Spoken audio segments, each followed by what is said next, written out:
up the top stars from Hollywood and from all over the world to entertain you on a giant screen with the few colorful motion pictures you've been hearing about and reading It's about. showtime, folks. Enjoy the show. We're delighted to have you with us. They're driving theater. You'll find something to please you to add to your evening's enjoyment. Is pleased to bring you our feature presentation.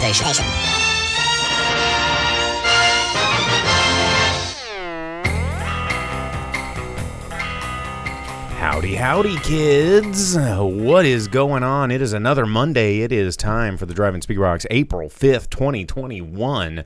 Here we are in the future.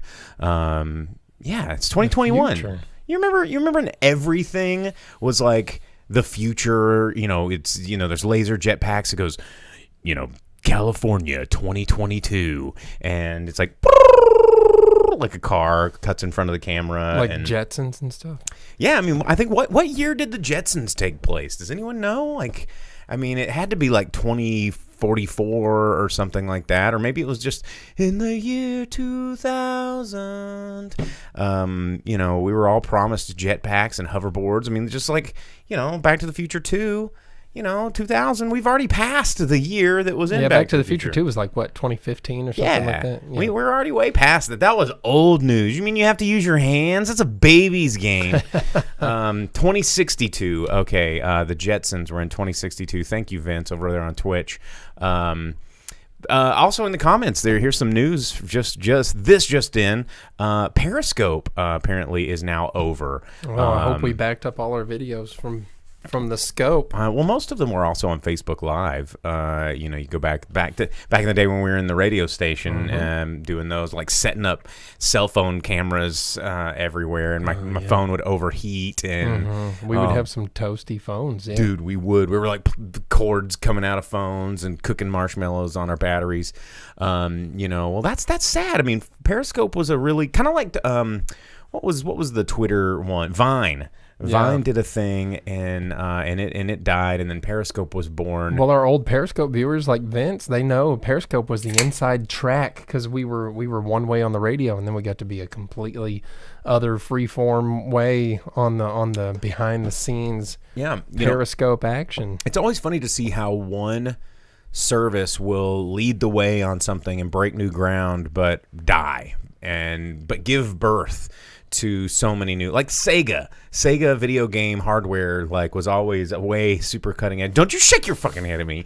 But it was like such a Sega fanboy. Well, it is. Sega CD, Game Gear, color, backlit, like all these things that Sega was at first, analog joystick, like all these things that they were doing that no other place was doing, and then they'd fail and lose a lot of money, and then other people were like, you know what?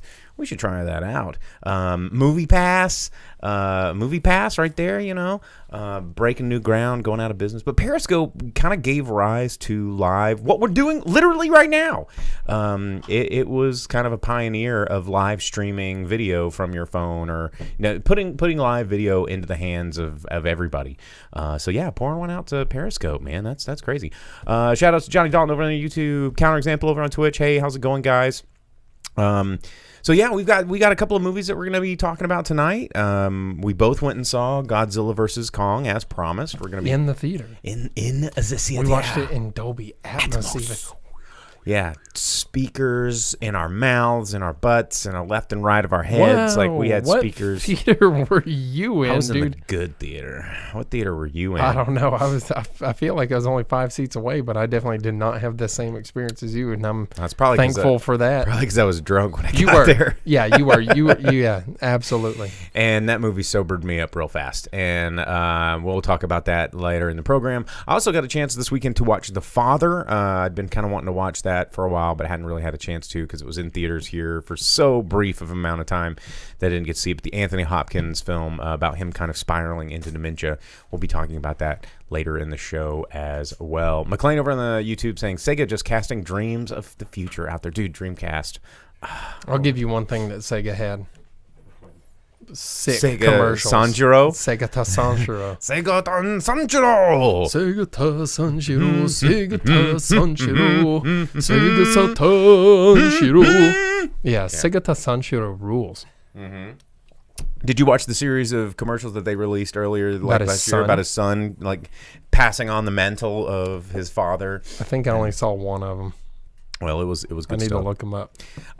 So news, man. Before we jump into talking about these new movies that we just saw and new movies that are coming out this week, some movie news coming out. One of the things that I wanted to mention that I thought was kind of, I mean, I'm happy and I'm also sad because I think that Ryan Johnson is a very very talented guy, but Knives Out was not. I made a lot of money in the box office somehow. I think it was because it was one of the last movies before everything in the universe started falling apart in Hollywood, and it just kept making money somehow. It's like a dumb person smart movie, and people that watch that movie and they're just like, oh my gosh, it's such a crazy whodunit. The line, the dialogue is just so oh man, I feel so intelligent watching it, and it's not. It's like Clue. It's Clue, you guys. Clue was good. That's what I'm saying. Clue is good.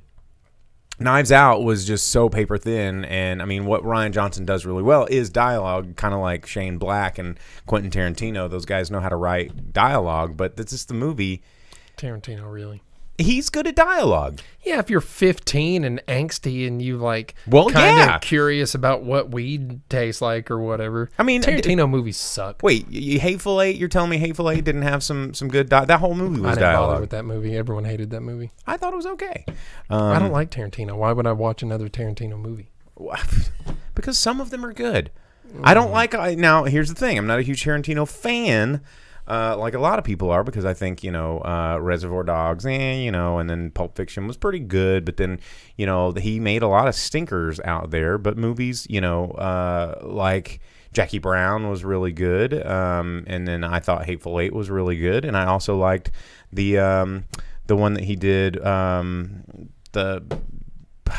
the Once Upon a Time in Hollywood. I thought that was really good. Yeah, but then you have all the Kill Bills and all the dumbass. Well, and clickbait, like Grindhouse. Kill Bill. movie. Yeah, Grindhouse is shit. But Kill Bill was also an interesting thing because for people that don't know about Quentin Tarantino and don't know his kind of sort of film pedigree, he's a guy like us.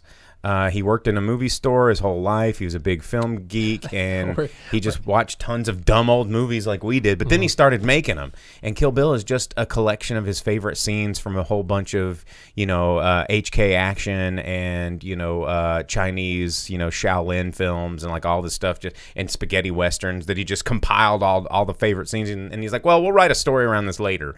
But I want to have a scene like this in the snow. Yep, I want to have a scene like this with a sword. That shows. Yeah, I mean that's what it is. And Kill Bill 2 was because he's like, I just had too many scenes I wanted to do, so it wouldn't all fit in one movie. And I wanted to, I needed blood in the snow. I needed references to this, and this. Pai Mei, the only cool part of the whole thing. Pretty much. Yeah. But anyway, back to what we were talking about. Let's see. Pooji Vince says he's my go-to director for bare, dirty feet. Yeah, funny that you said petty. Yeah. Yeah. Pedigree. Vince also says, I read that Daniel Craig is going to get a spin-off movie for the Southern Detective character. So that's where I was That's where going. we were going, yeah. Is Netflix greenlit Ryan Johnson to do a series of sequels for Knives Out. And, They're making Daniel Craig's character like a Hercule Poirot type thing. Yeah, Or but like not as cool. Netflix is already having success with their Lupin show, which has already been greenlit for a couple, like maybe 2 more seasons. It's funny because it seems like noir's coming back, which I'm totally okay with, but only if it's done correctly. I'd love to see, some Murder on the Orient Express style. Like, what was the sequel to that novel? I can't remember. There was a bunch of novels. The movie that was supposed to come out 2 years ago that we haven't gotten yet. Yeah. I'd love to see more of that. Remember. But I'm happy. I'm happy that it's not like big movies, like theatrical releases they're greenlighting. I think Netflix is a better, more appropriate format for these kind of movies. Murder on the Nile. Thank you, Vince. Yeah. But yeah, I don't know, man. It's like, why does it all have to be sequels? But I guess if you're gonna do sequels, like at least this isn't based off some, franchise that we're stretching out beyond its life, and hopefully, we're taking a character and taking him on new adventures instead of just, beating a dead horse into the sand, or taking something that we all know and love and going, well, we're gonna put a jetpack on him and put him in space, and that's gonna be the new adventure, and I don't know, not good. Oh, let's see what else in the comments going on here. I think studios were shocked at the success of Murder on the Orient Express. That did really well. Yeah, what was it? Kenneth Branagh, directed and starred in that one. And he's also a very hit or miss director. Sometimes you're just getting things knocked out of the park, and then sometimes you get Mary Shelley's Frankenstein. You never know what you're going to get with Kenneth Branagh, because he's very Shakespearean in his methods and his form, but he's also a pretty talented dude, But sometimes he'll take roles like Harry Potter, where he's the butthole man. Yeah, the butthole man signing the books. He takes all the fame and erases people's memories, and so they got him. That's what you get. Yeah. They should have let him suffer the basilisk. Johnny says Jetpack Detective coming this fall on UPN. Oh, man. Sick. That would be sick. Isn't that the Rocketeer, basically? Well, there was no detective work to Rocketeer. He was just trying to get Jennifer Connelly back from Nazi James Bond. I guess that's true. Yeah. You know what? They're talking about sequels that are terrible and everyone hates and you don't really need. They announced that John Delancey is showing up in Picard season 2. What? Yeah, Jean-Luc, the much maligned Picard is getting a second season because enough people watched it to justify it, I guess. And but we're getting John Delancey, who John Delancey's fun. I like John Delancey. I've met him in real life. He's great. That's true. He's a fantastic person. He's very nice. If you ever have a chance, we don't have time for your games, Q. Yeah, if you ever have a chance, it's that. Yeah, well, you should. Friggin' Ben Sisko just punches him in the mouth. Oh, dude. Yeah, Sisko. It's so funny that Deep Space. Sisko was not taking any of Q's shit, but Picard and Janeway are just like, all right, Q, come and run amok. All right, get in my bed, and we're in a bathtub now. Oh, what's up? I guess we'll deal with this. And Sisko's like, fuck out of here. What are you? But Sisko is also a god, so that's true. He kind of one-upped the omnipotence of the Q. Yeah. Sisko also became immune to time and got to do whatever he wants to do. As long as the prophets are cool with it. He gets to play baseball forever. Happy, yeah. Hey, I bet so, huh? He just having the best time. Happy First Contact Day, everybody. Yeah, you're wearing your First Contact shirt there. Well, Klingon shirt. Your First Contact Day shirt is what you called it. Who gives a crap about Vulcans and human nonsense? I'm talking about cool ass aliens, space samurai, the best. He's talking about Klingons. He loves Klingons. Dude, who doesn't? Klingons are the coolest. They're not the coolest. It's a language more widely spoken around the world than every Native American language put together, which is really sad. I mean, that is kind of sad. It's very sad. That's only I don't in the know sense if that's a good that statistic. they're so lowly spoken, but it's an international language that's spoken widely around the world to the point where things like Rosetta Stone and Duolingo and other language learning software all have where you can learn Klingon, man. It's an international language, and that's pretty cool. Do you have the Rosetta Stone Klingon? Rosetta Stone's crazy expensive, and it's real stupid. So you're saying you don't want this for your next birthday gift? Is the Rosetta Stone Klingon? I'm not saying that, dude. Okay. If someone was willing to get that for me as a gift, I would now not turn it down. If we got some of our sponsors to purchase the Klingon Rosetta Stone, would you do some of it live on air? Would we learn Klingon? We'd have a segment each week where we're learning Klingon together. It'd be like do do do do do ha, and then we learn a Klingon word, and we can totally do that. But you gotta and then at the end of the teach you Klingon words right now. Patak. Oh, everybody knows Patak. But anyway, yeah, I think that would be really, really funny. Oh, Vince says it's on Duolingo for free. That's what I said. It's on Duolingo. I mentioned that. Yeah. I've tried Rosetta Stone before to get good at one of the languages I already spoke, and I didn't like it so much. Oh, it was free to me. We were both doing Duolingo for Japanese, weren't we? Yeah, I did Duolingo for Japanese, and I did Rosetta Stone for Japanese, and the Rosetta Stone gave you a very bad. It wasn't good, and I was like, well, that's not right. Well, that's also not right. So, I think they were trying to get you to talk very weird Tokyo, and none of it was right. I didn't like it. So are you going to get mad when it's just like, this is not the correct Klingon dialect?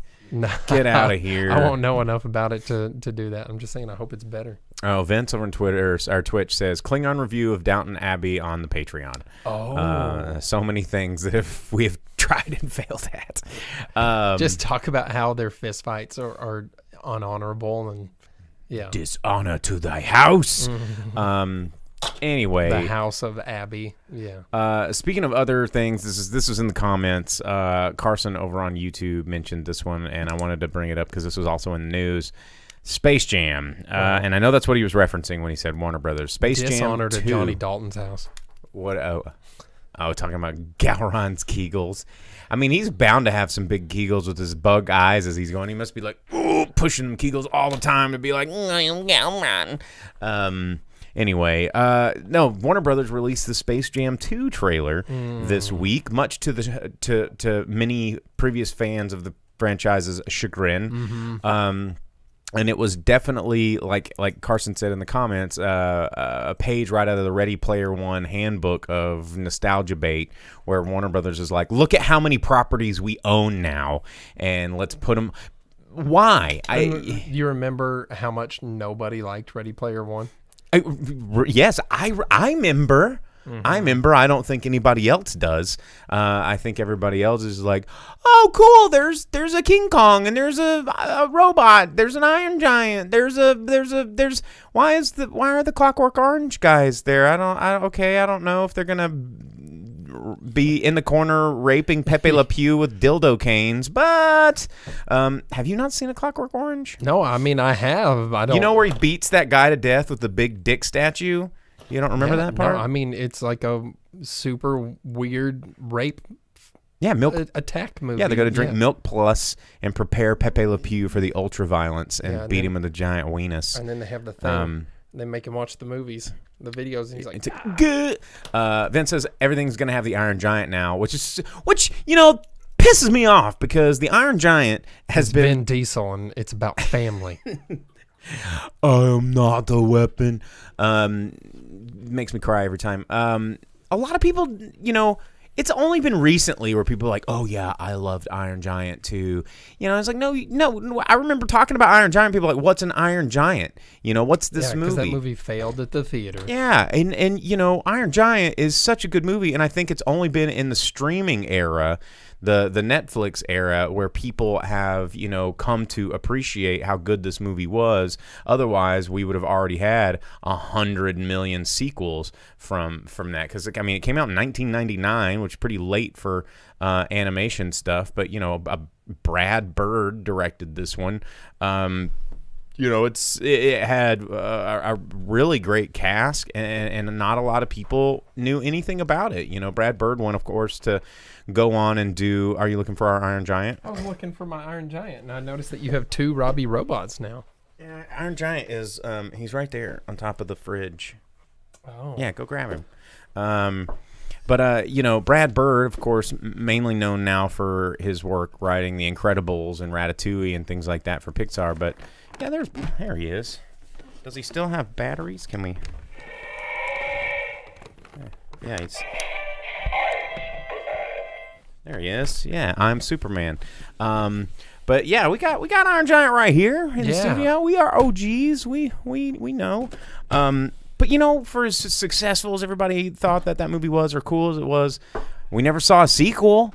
We never saw a good DVD re-release. But it ends setting up for a sequel. Dude, it totally ended setting up for a spoilers, sequel. I guess. After you stop crying when he Supermans that nuke, then you're just like... Superman that nuke. Superman that nuke, Charlie, oh... Or talking, you know, and then he, so sad. Vince said he lost a bet because I'm wearing pants. Oh, yeah, that's the first time you've ever stood up on camera. Look, they got this, and because you're so freaking tall that your waistline was up at the top of the camera. You know, should have wore a longer shirt.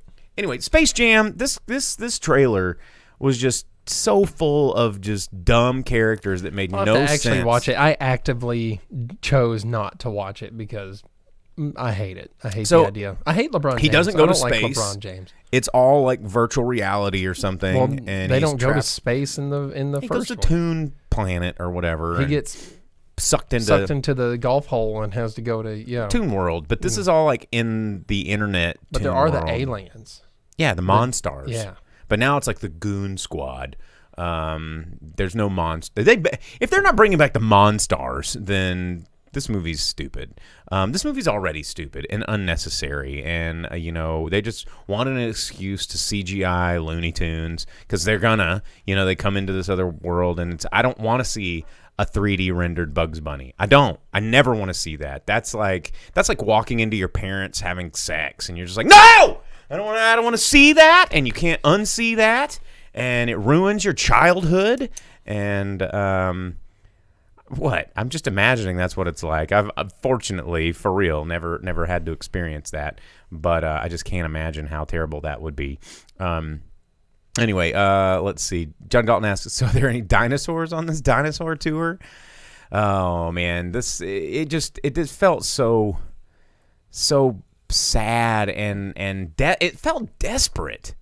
You know, and much like I predicted with many movies, I don't think this is going to be good. I think it's going to be forgettable. It's not going to be this legacy movie that people remember for years to come. You know, you can revisit Space Jam now and still have a good time, and it still holds up. You can show it to younger generations. I know a lot of people like to argue, like, you only like it because it's nostalgic for you. It's like, no, show it to someone that's never seen it who's young, and they're like, that's pretty fun. That's cool. Who's Michael Jordan? He seemed nice. No, And, there's no one that's ever going to ask that. like 10-year-olds now, like No. yes, No. 10-year-olds now don't know what happened 3 days ago, much The less. kid in Sandlot who didn't know who Babe Ruth is the joke because everyone knows who Babe Ruth is. Kids Everyone now don't knows know who Michael Jordan Kids is. now don't know who Babe Ruth is. They're like, is Yes, that a they candy do. bar? They have to. No, they don't. I know children. I personally know children, and they don't. I ask them these questions all the time. I'm like, what's a Michael Jordan? And they're like, is that a tennis shoes? And I was like, well, yes, you're not wrong. But then, it's the guy that sells underwear. And you're like, well, you're also not wrong. But, the guy that had the documentary on Netflix. You're like, yeah, okay, yeah. I guess he played basketball. That's how they know him. They don't know 23 like we all do. No, everybody knows. No, they don't. You know what? WB has some more trailers for another movie that's just going to be dirt trash, especially now that they've released more info on it coming out soon, Mortal Kombat. Mortal Kombat. Because Yeah. it turns out we are not getting to have fun characters. What I was just pointing at a comment and agreeing. I don't want to go all the way back to Iron Giant, just agreeing with McLean. But we don't get to have a lot of the characters or story or anything that you want. Instead, they're giving us the new character of Cole Young, who's an MMA boy, and he's a new character for the movie. And he has the birthmark of the Mortal Kombat dragon for inexplicable reasons, and that means that he's invited to the tourney. Oh my God! Don't tell me that Dana White is somehow involved in the new Mortal Kombat Right. movie. Yeah, Shang Tsung turns into Dana White. Yeah, your contract is mine. Yeah. And But it looks awful. I mean, you have Bihan breaking off Jax's arms instead of Ermac. It doesn't look like we're gonna get to have Johnny Cage.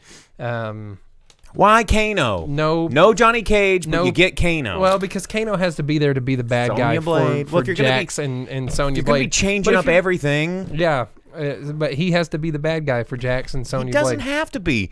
Anybody could be. If they're going to be inventing MMA nerd dummies, then you can just invent somebody cool. I know. Goro looks cool. I mean, But Goro who cares always. about Goro? Nobody. Goro Goro was only cool in the first one, and then and like Goro suffered from the problem of scale, you know, in movies and games and books and comic books. Like Goro was this big bad that made the first game like go, oh man, this dude. But then they're like, well, we got to make a sequel, and then Goro was like, well, we got to make something bigger and badder than Goro, and now Goro just became a little bitch. Well, and in one of the new trailers, it does look like we get a really, really lame looking Shao Kahn, because there's a dude with a hammer. Shao Kahn looks lame anyway. No, in Mortal Kombat 9, 10, and 11, okay, I don't he's know. like a scaly, like lizard NetherRealm man. In Mortal Kombat, 2 and 3, he's just some big beefy dude in like at BDSM gear and a half skeleton. He's Joe Dirt Buffalo Bob in Mortal Kombat 2. Oh man. Who played a Klingon in Star Trek when Riker was on the Klingon ship. How about that? There you go. Yeah. But yeah, it does look like we get like a reptile in this movie, though. Isn't there a Noob Saibot? Why would you make a Noob Saibot character? Well, Noob Saibot, you got to have Noob Saibot after Bihan dies, and the friggin' sorcerer. What's his name? The evil sorcerer, the guy that turns all of them into revenants. I need Chung here. I don't know these things. He's the sorcerer that all I know is hold down, high kick. Noob long Saibot enough. is Bihan. Bihan Sub-Zero. Noob Saibot is the backwards name of one of the developers, and it was a secret character when you call it Toasty. Yeah, like Tobias Boone. Yeah, but it's not a character. He is Noob Saibot's a character. It's when Bihan is converted in the friggin' evil realm, and he's turned into Noob Saibot. And like they write these things like, oh man, I got this can of Aha lime watermelon sparkling water is now becoming Aha, and he's an evil guy from like that's how they write these things. And he's green and red, and he flies around, and he goes boink boink, like that's how he talks. And come on, dude.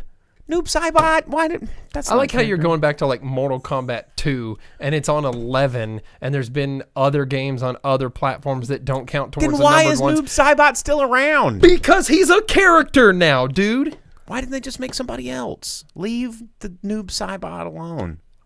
Just leave Noob Saibot alone. Noob Saibot is Bihan Sub-Zero. Behind what's all this behind because talk? when you get to Mortal Kombat 3 and he has the scar, that's Kuai Lang. That's the little brother of Bihan, and that's the good guy Sub-Zero that you get to see in Mortal Kombat 2, the movie. I barely remember that movie because I remember Cyrax flying in like going go, and it looked so bad, and he like lands and it goes beep bop orc and then he like flies off. That was from the Jetsons. Beep bop eep orc. It's eep op orc yeah. What does it mean? You're not gonna say it on camera. I'm not. Eep op orc Anyway, speaking of the Jetsons, bringing the show full circle. The point is, what have we been talking about? It looks lame. I'm upset. I'm going to watch it, and I'm going to hate it. And review coming soon. We're both because obviously I like Mortal Kombat because I know who Noob Saibot is, doggy. You know who you know about Behind scars. No, because Bihan's the Sub-Zero that you see in the trailer fighting Scorpion. Getting over here. Oh Jesus. What? Guy. The extent of my Mortal Kombat knowledge is pretty much ends at holding high kick long enough to where Liu Kang goes, and he like see, flies you don't even around. know because that wasn't high kick that you hold for that. That was low kick. It was low. Are you sure it's not high kick? I'm pretty sure because remember when we were at the arcade a couple weeks ago and I destroyed you with Liu Kang? I was drunk. I remember playing Mortal Kombat and I remember winning a lot. Like that's not against me, bro. It's because we didn't play Soul Calibur. Because I do. Oh, yeah, you know I can beat you at Soul Calibur. Not on a joystick. Yeah. No, we've never played arcade Soul Calibur. We've only played. We have. Like that one didn't count. That was like that was at the Dixon Street Social Club, and half the buttons didn't fucking work. Yeah, okay.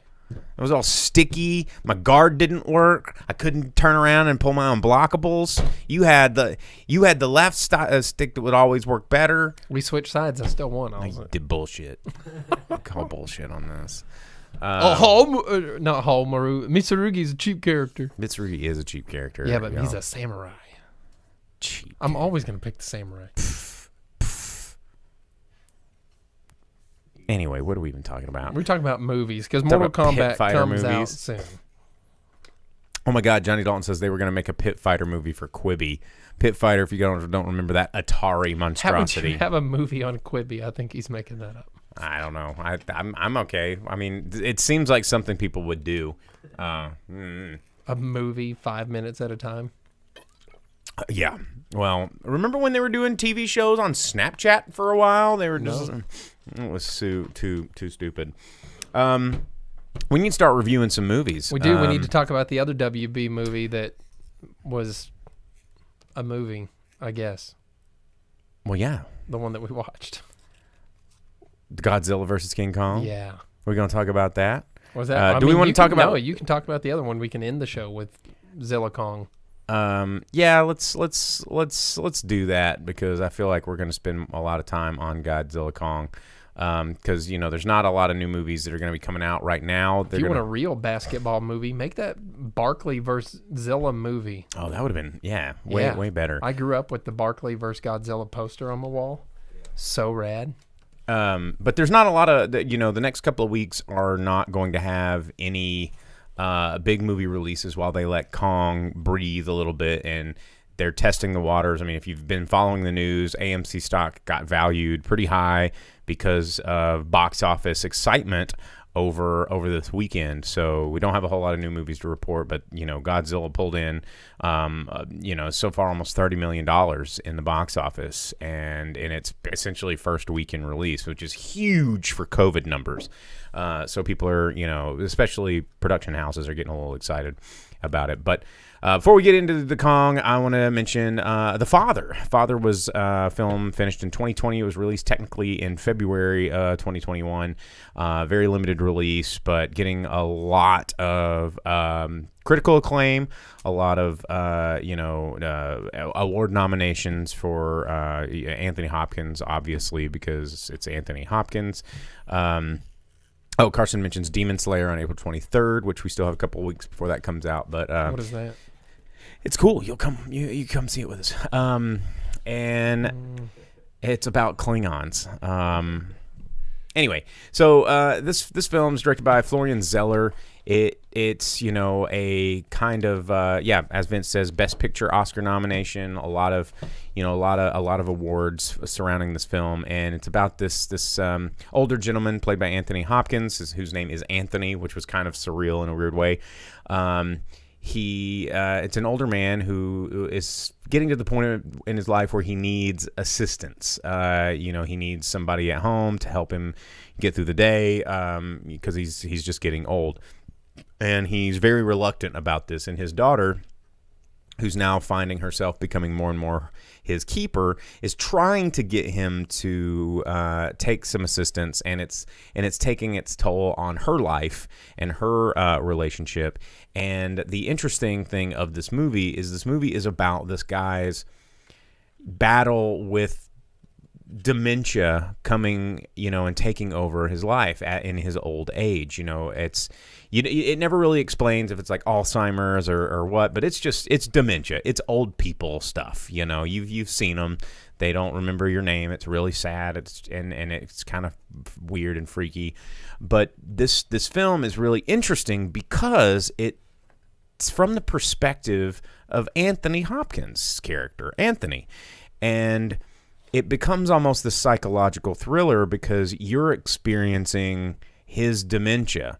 Things aren't adding up. People's faces keep changing. The house starts to look different. He doesn't know, he's having, and to him, it all seems like, he something's weird, and he knows that something's weird, but he's trying to put it all together. And when he tries to explain it to other people, they're just like, "Okay, yeah, you're crazy, old man." And he's like, "No, I swear that my watch was right here, or I swear you told me this the other day, but it could have been yesterday, it could have been a year ago." And his concept of time and reality starts to blur along with the viewers, and it's pretty weird, man. It's trippy.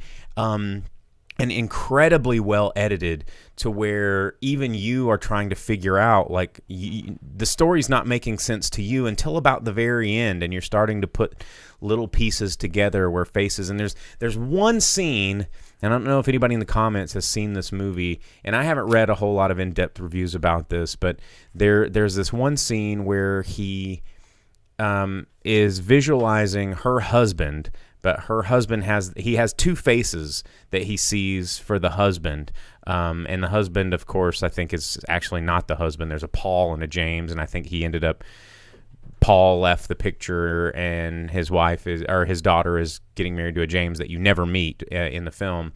But Johnny Dalton says, "Is there a mega happy ending?"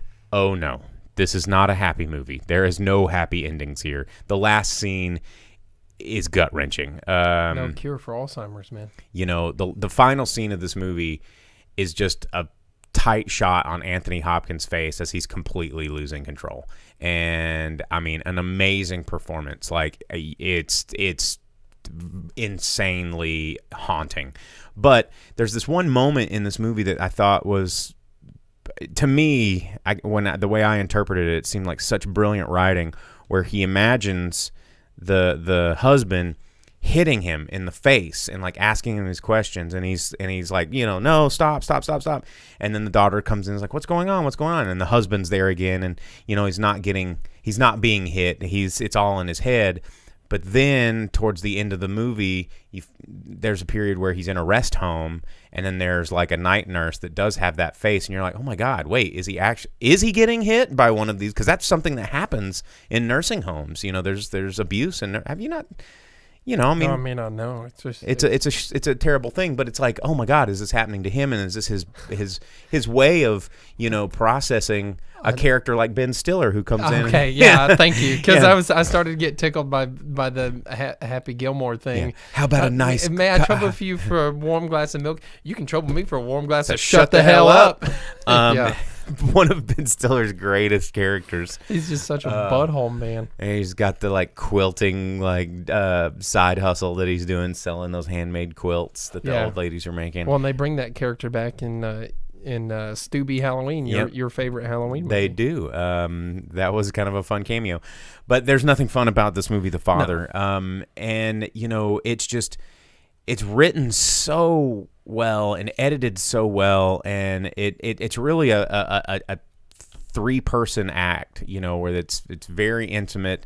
There's about 5 characters in the whole movie, but there's only about 3 characters in the whole movie played by 5 people, and it's just it lingers, man. It makes you think, and it makes you really take a different look at this particular problem that the elderly have. That when people get old, they become a burden, and it's really no fault of their own.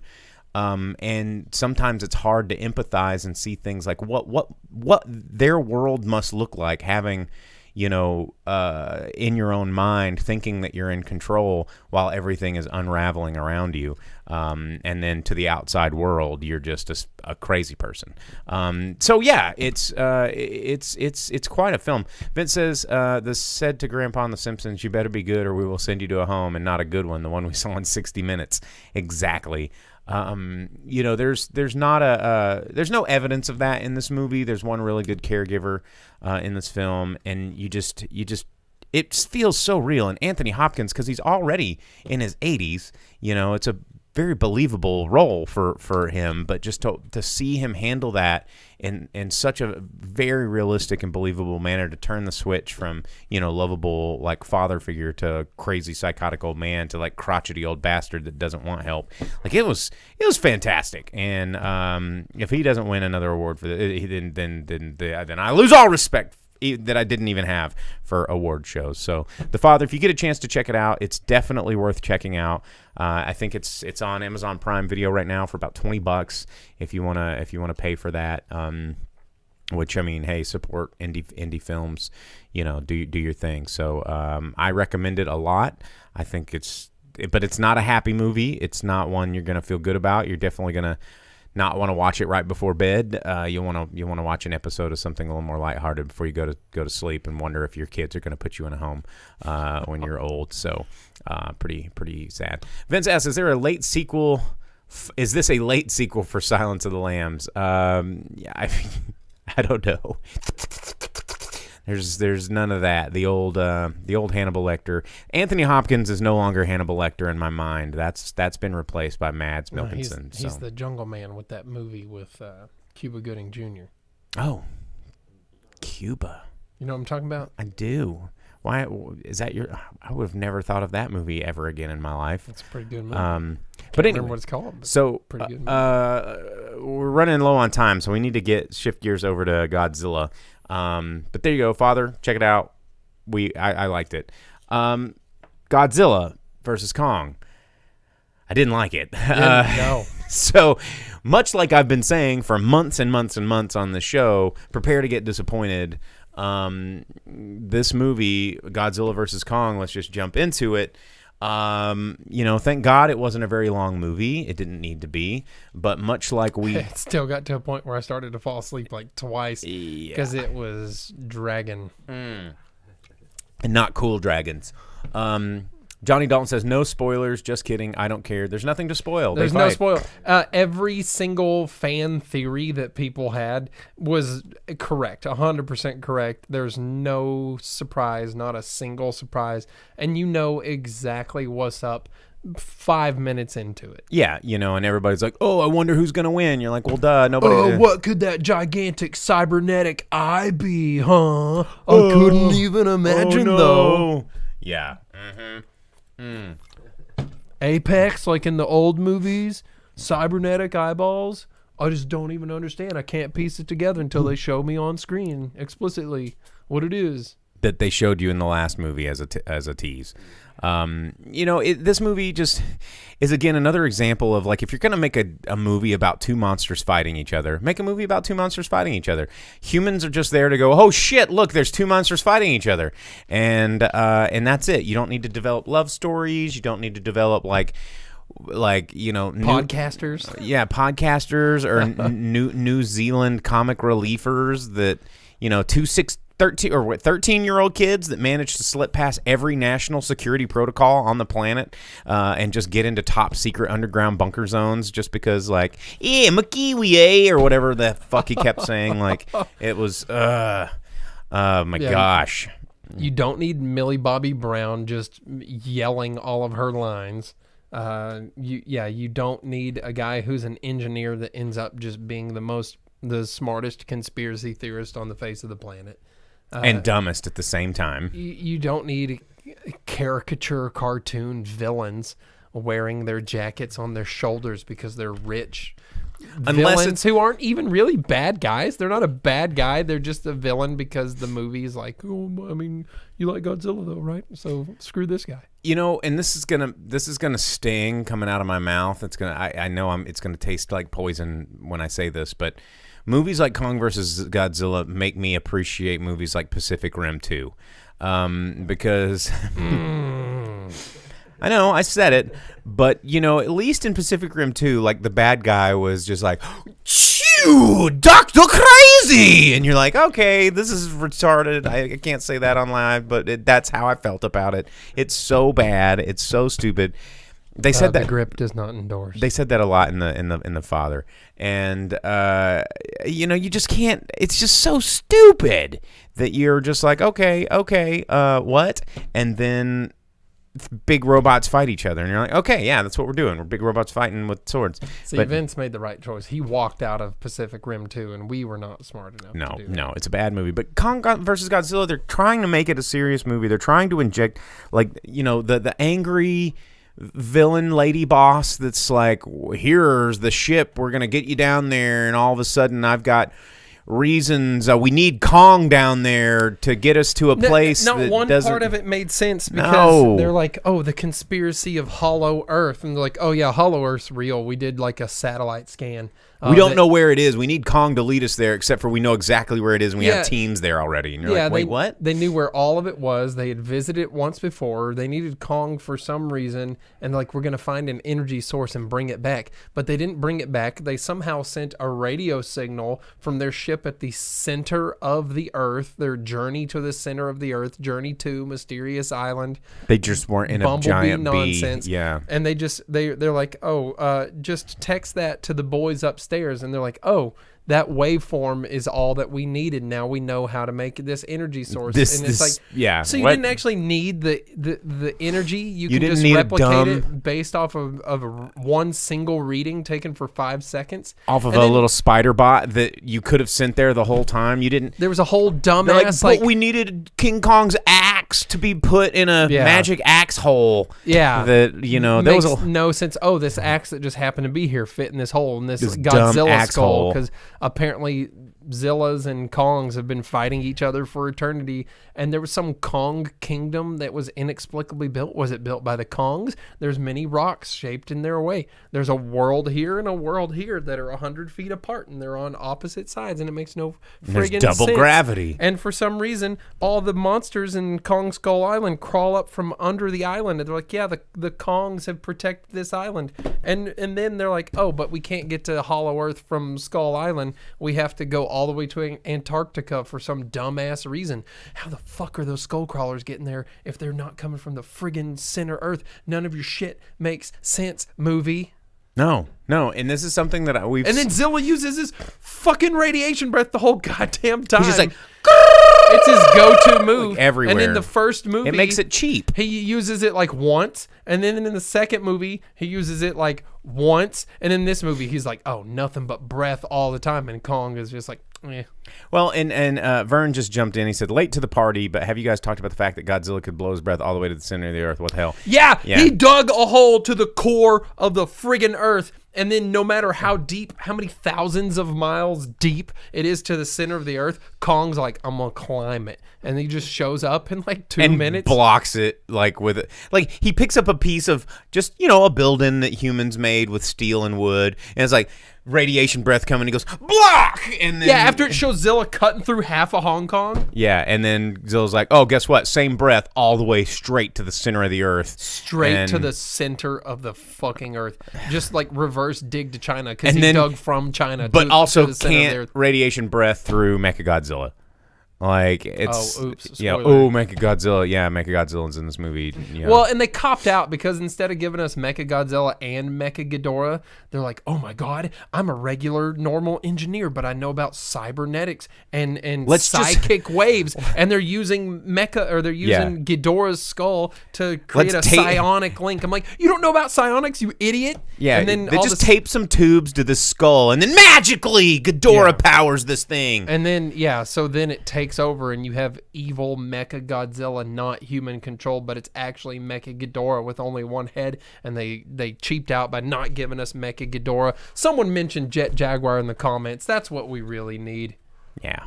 Or Mothra! Or more Mothra. And I'm reading a lot of reviews. Or Space Godzilla with the cone shoulders. Oh, yeah. Yeah, hell Those yeah. cone shoulders were cool. But, the thing about this movie is just like that, what made the old ones fun is like, here's a big dumb monster about to fight another big dumb monster. And the plot point was, what big dumb monster are we going to fight next? That's the only reason the humans were there, to go like, it seems like we've got another big dumb monster. I wonder what's going to happen. Bump, bump, bump, bump. And it's like, Godzilla's out there, and they're like, hell yeah, that's what we need. And then it's just fisticuffs for another 30 minutes. Vince asked if it's a movie that'd be fun to make fun of with friends or maddening. It's not going to be fun to make fun of. It's completely upsetting because it's well done. There's big budgets. There's great CGI. Some of the fighting scenes are pretty damn cool. I mean, it's not awesomely... They recreated King Kong shoving the tree in Godzilla's mouth, like in the old 60s one, by having him shove the axe in Godzilla's mouth. I mean, but you get all the classic scenes. It's just, it's just one of those movies that it just shows you that you can't take it seriously, and you can't make a serious movie with, making big Hollywood budget stylings trying to make something serious, but also trying to make something stupid serious. Well, and there's I don't know. yeah, Johnny asked if someone on the internet would make a no human cut. You could easily shave an hour or more off of this movie and make it where it's probably more fun if you cut out the kids and the conspiracy guy and the hyper tube that goes to Hong Kong from Florida. And as much as from I Florida. love Mr. Skarsgård, you can cut him out too. His character was so unnecessary. Pointless. Carson says Shin Godzilla is the only monster movie that delivers on the human element. I agreed. Like that Godzilla, Shin Godzilla was fantastic. You know, it was definitely a way to illustrate the problem with that movie wasn't about Godzilla. The movie was about international politics and what's wrong with everybody. And that goes back to like the, original Godzillas. It's not about Zilla or the people. It's about nuclear war and the nuclear age and things like that. And Zilla's a representation of those things. And they have just enough people and enough Godzilla, and it's good. And then you have these new movies, and they're like, well, what if Godzilla was like dummy thick? And what if he just never showed up? And everyone's like, I like where you're going with this. And what if the guy whose one job is defusing bombs doesn't defuse the bomb? And they're like, okay, print, make that a movie. And they're like, and then in the second one, you have a frozen Ghidorah, and it's dumb as hell. And then you just murk out Rodan, and Mothra's there and for like a second and kills herself because who cares? Because that's how we all felt. I mean, it just was so weak and so trying so hard, and so many people still love it because I think they're just starved of big. And here's the thing: is I think the people that are liking this movie in the theaters don't understand that they're liking the theatrical experience of movies in the theaters, because this movie is a theater movie, and people are like, yeah, it was pretty good, man. It's like, no, the theater was pretty good. That's what you miss. You miss the big sound. You miss the dark room. You miss the sensory deprivation. You miss the snacks in hand. You miss all that stuff going on, the big loud booms, the action's so big you can feel it. That's what you miss. Godzilla's a shitty movie, but you miss the theater experience because it's a ride. Being in the theater is an experience, and it's one that we've been deprived from for a while. And so a movie like this can definitely give you those cheap thrills to get to satiate the fix. You know what I'm saying? But it's definitely not a solid. No one's going to be watching this next year going, oh, dude, hey, Godzilla vs. Kong, you want to watch that one? Like, yeah, I love that movie. Yeah, put it in, dude. Let's watch that one again. No one's going to do that. It's not a good one. I have no need to ever see this movie again. No, it was. That's it. It was, period. Johnny Dalton says, still holding out for Steel Magnolias versus Fried Green Tomatoes. Hey, wish hard enough and it may happen. They don't even make Godzilla a character in this. Godzilla's like an obstacle. Yeah. And then at the end of the movie, Godzilla's like, he does like the, I'm invincible, the best of the best. I guess we'll agree to be both awesome. And what's the movie where he goes to be a mountain man, and it has the meme with the nod? How am I not? It's just the guy's name. Jeremiah Johnson. Yeah. Pretty much we're just like, Yeah. Well, and Kong's only good moments in the whole movie. I mean, Kong, I think the reason people are liking Kong is because he's anthropomorphism at is finest. It's just people are like, yeah, especially now that he can talk. Oh, yeah. Talking Kong. King Talk.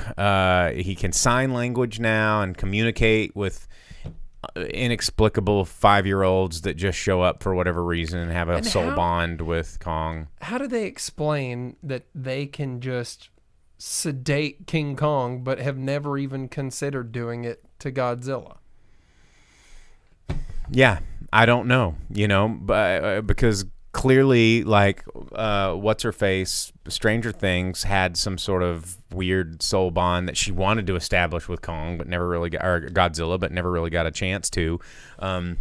But yeah, I mean, everybody immediately just defaults that Godzilla is going to be bad because he's a scary looking lizard, and they're like, well, no, Kong's like this abusive ex that they're just like, I know he's destroyed everything, and I know he's killed all these people, and I know, but you just don't understand him. We're going to give him all these chances. Kong was a protector of the people in Skull Island. You didn't know that when they showed up. Yeah, you and did. flew planes at him, and he's like, get these planes out of here. Well, they were helicopters. Godzilla's a protector of the Earth.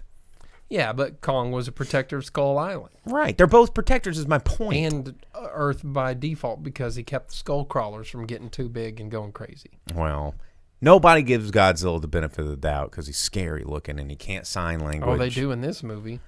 He's the savior of humankind. Can you believe it? Everyone only loves Godzilla. after they wanted to beat his ass. And they kicked his ass, and then they're like, well, oh, man, no, he's the savior. How come Godzilla's doing all these random attacks on the same company across the world? That's really weird. I can't believe it. What's the connection? Evil companies? No. But, yeah, and Godzilla also taking out corporations. Like, what is this? That's a whole nother pot of stupid. It's a thing. If you want to watch it, we're not going to stop you. Go support your theater. It's fun. It's if you're not wanting to take it seriously and you have no clue about anything related to either of these characters, you're probably going to be like, okay, dope, I guess. You're probably going to sit there and go, why am I sitting through children in a hyper tube with a conspiracy theorist man instead of seeing the friggin' Godzilla vs. King Kong thing? And I think there was one line that the kids and that conspiracy theorist said that just really summarized the whole movie, where they're talking for like 2 seconds, and then the one kid goes, so I guess we're a team now, and we're going to go do this. And it's like, that's about how thin the plot is. They're just like, oh, we don't have any way of establishing our relationship. So it's like, well, we're all in the same room. So I guess we're a team now, and we're going to go break into this thing together. Person I literally just met. And they're like, and break. We trust you. Here's guns or whatever. It's just like this implicit amount of trust to go break into these maximum security shot on sight if you trespass facilities, and it's like one dude with a tinfoil hat and two 13-year-olds, and they're like, we got this. Yeah, and then you can try and figure out why the gravity thing flip-flop deal exists and how Kong was able to overcome that when he climbed the tunnel through half the earth and carrying an axe in one hand, and then you can try and figure out how they knew to use a ship as a defibrillator when they've been piloting it for every bit of 15 minutes. You can make your brain explode, and then you can end up living the father. Yeah, basically. Trying to make sense out of this stuff will give you dementia hardcore. John Dalton says, the drive-in theater in Marshall did a double feature with Wonder Woman 84 this weekend. Our local movie theater had Godzilla vs. King Kong at the drive-in, and what was the other one? I don't know. It's like a kid's movie. It's like a kid's movie in this. But yeah, I was playing at our local 112 drive-in as well. So, I mean, it's, I'm not going to say don't see it because theaters need your money. I mean, when we were there, one of the reasons I got drunk is because I was like the ladies at the counter, like they were so ecstatic. Got drunk. Showed up. Well, I had showed up a little bit intoxicated. No, I showed up. We pre-gamed a little bit, okay? Because this is Godzilla vs. King Kong. That movie sobered me up real fast with its stupidity because I was just kind of like going, I'm not enjoying this, and it's like, I want to come in with a little bit of buzz on, so I'm like, yeah, but then I'm like, no, and like it just didn't work out. But no, I went up to the concession stand, and the lady taking my order. I was like, I didn't eat dinner. I knew I was just going to go pick out the concession stand, show them some love. And I'm like, you know what? Give me a cheeseburger. And you know what? Let me go ahead and get a little appetizer, get some cheese sticks or something. And she's like, yeah? Can I get you anything else? And I was like, you guys haven't gotten a lot of orders. And she's like, no, this is the coolest weekend ever. She's like, we actually feel like we're not going to lose our jobs for once. And so I was like, well, then, all right, give me another cheeseburger and some M&Ms I'm going to take home later. And you know what? Let's get 3 shots of whiskey and let's get this. And I spent like $100 at the concession stand. And, but dude, even the manager came over and, shook your hand. Well, we were talking to him and they were like, this is the most excited they've been in almost an entire year, to where their job feels fun again and is exciting and feels like it's alive and not like on life support. And they were super excited about it. And, you know, me ordering all that, they were just like excited to do something, and it felt good, man. And I was so hyped going into the theater and like going, yeah. And then the Godzilla versus Kong, it was just like, oh man, come on. Vince says, to be honest, $100 is normal. Bo order at the concessions. I mean, I've seen him go buck at the concession. I do go buck. I buy, you know, I just like supporting things that I love, man. And you know, that candy you don't have to eat there. You could take it home. You can eat it later. Chicken cheese pretzel bites. I need it. Yes. I mean, if you got something new, I think I ordered Bang Pao shrimp. And then you get, y'all had stank ass seafood in my face during the movie. The Bang Pao shrimp was really good. Awful. What else did I get? I got something. I don't know. That was all pretty damn good. The burger, the fries, the Bang Pao. And you get the food, and it's like, oh yeah, that's $20. No, actually, our Malco's food is not that expensive. Like the burger and fries was like $9.99. Like that's cheaper than McDonald's. Don't make that face. I mean, I don't know. You could be right. I haven't eaten Mickey D's and combo meal at McDonald's years. these days is like almost $9. And this was like a hand-patted, flame-grilled, fresh pickle, lettuce, tomato. I mean, and the fries were fresh. Like they were excited to be doing things, and it's pretty good. So I was happy to support. So don't sneak in food at your theater right now. Don't do it. That is not cool. Vince said movies that are actually fun that you can go to and watch at the movie theater. You got La Bamba, Fargo, Fried Green Tomatoes, and Mission Impossible 25th. 25th anniversary. We need to go to that Mission Impossible. Yeah. Can't believe it's 25 years old. Wow. Yep.